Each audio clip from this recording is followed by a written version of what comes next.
First, a contract is said to be induced by undue influence where the relations subsisting between the parties are such that one of the parties is in a position to dominate the will of the other and uses that position to obtain an unfair advantage over the other. Second, in particular and without prejudice to the generality of the foregoing principle, a person is deemed to be in a position to dominate the will of another. First, where he holds a real or apparent authority over the other, or where he stands in a fiduciary relation to the other.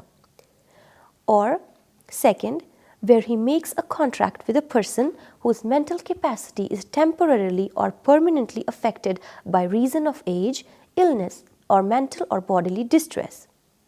Third, where a person who is in a position to dominate the will of another enters into a contract with him and the transaction appears, on the face of it or on the evidence adduced, to be unconscionable, the burden of proving that such contract was not induced by undue influence shall be upon the person in a position to dominate the will of the other.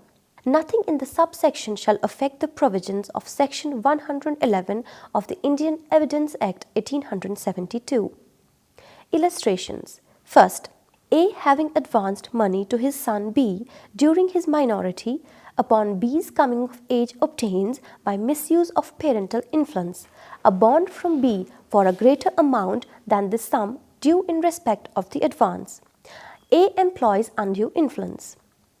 Second, a man enfeebled by disease or age is induced by B's influence over him as his medical attendant to agree to pay B an unreasonable sum for his professional services. B employs undue influence. Third, A being in debt to B, the money lender of his village, contracts a fresh loan on terms which appear to be unconscionable. It lies on B to prove that the contract was not induced by undue influence. Fourth, A applies to a banker for a loan at a time when there is stringency in the money market. The banker declines to make a loan except at an unusually high rate of interest. A accepts the loan on these terms. This is a transaction in the ordinary course of business, and the contract is not induced by undue influence.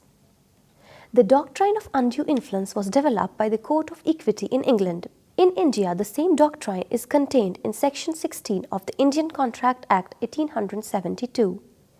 Explaining the nature and adoption of thus English doctrine in India, the Supreme Court has observed, the doctrine of undue influence under the common law was evolved by the courts in England for granting protection against transactions procured by the exercise insidious forms of influence, spiritual and temporal. The doctrine applies to acts of bounty as well as to other transactions in which one party, by exercising his position of dominance, obtains an unfair advantage over another. The Indian enactment is founded substantially on the rules of English common law. To prove that undue influence has been exercised, it must be established that a person was, first, in a position to dominate the will of the other person, and second, that he has used that position to obtain unfair advantage for himself.